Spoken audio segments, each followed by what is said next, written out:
বাড়িতে ব্রেড আছে? তাহলে আজকে বানিয়ে ফেলুন একদম মজাদার, চিজি আর কালারফুল একটা নাস্তা। বাইরের পিজার দরকার হবে না, কারণ এই ব্রেড দিয়েই তৈরি হবে সুপার টেস্টি একদম মজাদার একটি স্ন্যাক। মাত্র কয়েকটা সিম্পল ইনগ্রিডিয়েন্টস দিয়ে তৈরি, খুব সহজে বানানো যায়, পারফেক্ট কালারফুল স্কুলের জন্য এবং ইভিনিং স্ন্যাকের জন্য পারফেক্ট একটি রেসিপি তৈরি করে দেখিয়ে দিব। আসসালামু আলাইকুম everyone, welcome to Mehnu's mom's kitchen. চলুন এই রেসিপিটি তৈরি করার জন্য আমার কি কি লাগছে। চুলায় একটি ফ্রাই প্যান বসিয়ে 2 টেবিল স্পুন তেল দিয়ে দিলাম। তেলের মধ্যে 1 কাপ আমি মুরগির বুকের মাংসকে একদম ছোট করে কিউব করে টুকরা করে নিয়েছি। তার তেলের মধ্যে দিয়ে দিলাম চিকেনের টুকরাগুলাকে কিউব কিউব করে তেলের মধ্যে হালকা একটু ভেজে নিতে হবে।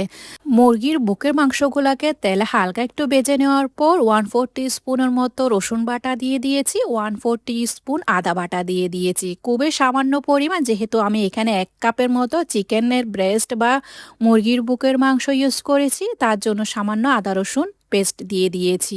1/2 টিস্পুন লবণ দিয়ে দিলাম, 1/4 টিস্পুন গোলমরিচ গুঁড়া দিয়ে দিয়েছি, সে সাথে দিয়ে দিব 1/2 টিস্পুন চিলি ফ্লেক্স। এখানে আর কোনো বাড়তি মশলা ইউজ করব না, সবগুলো উপকরণ ভালো করে চিকেনের সাথে মিশিয়ে নিয়েছি।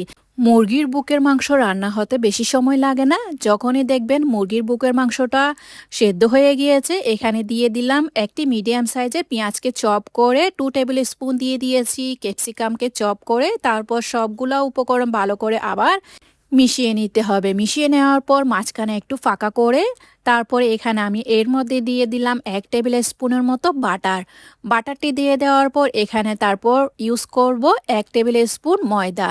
ময়দা আর বাটারটি ভালো করে ভেজে নিতে হবে। ময়দার যখন একটি সুগন্ধ ছড়াবে, তখন সবগুলো উপকরণ চিকেনের সাথে ভালো করে মিশিয়ে নিতে হবে।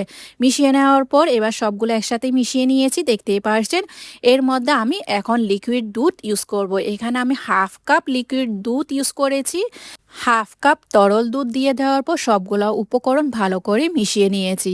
যদি আপনাদের কাছে ঝামেলার মনে হয়, তাহলে প্রথমে আপনারা হোয়াইট সসটা তৈরি করে রাখবেন, তারপর চিকেনটি রান্না করার পর হোয়াইট সস আর চিকেন একসাথে মিশিয়ে নেবেন। আমি একসাথে তৈরি করে নিয়েছি। আপনাদের যেরকম সুবিধা ওই রকম করে এই চিকেনটা রান্না করে নিতে পারবেন। দেখতে পাচ্ছেন কতটা সুন্দর এবং সিল্কি হয়েছে এই চিকেনের পুরটা। মাশাআল্লাহ, একদম হোয়াইট সিল্কি হয়েছে। এভাবে করে তৈরি করে নেবেন। দেখতে লাগছে না অনেক টেস্টি হবে? অবশ্যই অনেক টেস্টি হয়েছে এই চিকেনের পুরটা। এটাকে আমি পুরোপুরি ঠান্ডা করে এক পাশে রেখে দিলাম। এরপর আমার এখানে লাগছে ব্রেড স্লাইসেস। এখানে আমি 8 পিস পাউরুটি স্লাইস নিয়ে নিয়েছি। পাউরুটি স্লাইসের মধ্যে প্রথমে আমি 4 পিস পাউরুটি স্লাইস একসাথে বিছিয়ে দিলাম। তারপর এর উপরে চিকেনের সম্পূর্ণ পুরটি দিয়ে দিলাম। যতটুকু আমি চিকেন রান্না করেছিলাম ওই চিকেনের পুরটা দিয়ে দিয়েছি সম্পূর্ণ। এবার আরেক পিস পাউরুটি স্লাইস দিয়ে এভাবে করে কভার করে দিলাম। এখানে আমার টোটাল 8 পিস পাউরুটি স্লাইস লেগেছে।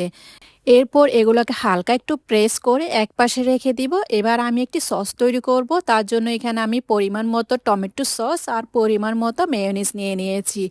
টমেটো সস আর মেয়োনিজ মিশিয়ে একটি মজার সস তৈরি হয়ে গিয়েছে। এই সসটি এবার আমি দিয়ে দিব ব্রেড স্লাইসের উপর। তৈরি করে রেখেছিলাম ব্রেড স্লাইসের উপর হালকা একটু এভাবে করে সসটি সম্পূর্ণভাবে দিয়ে দিতে হবে।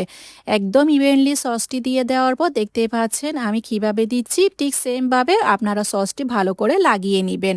লাগিয়ে নেওয়ার পর এবার আমি এখানে ইউজ করলাম মজারেলা চিজ। এখানে বেশি পরিমাণের মজারেলা চিজটা ইউজ করবেন।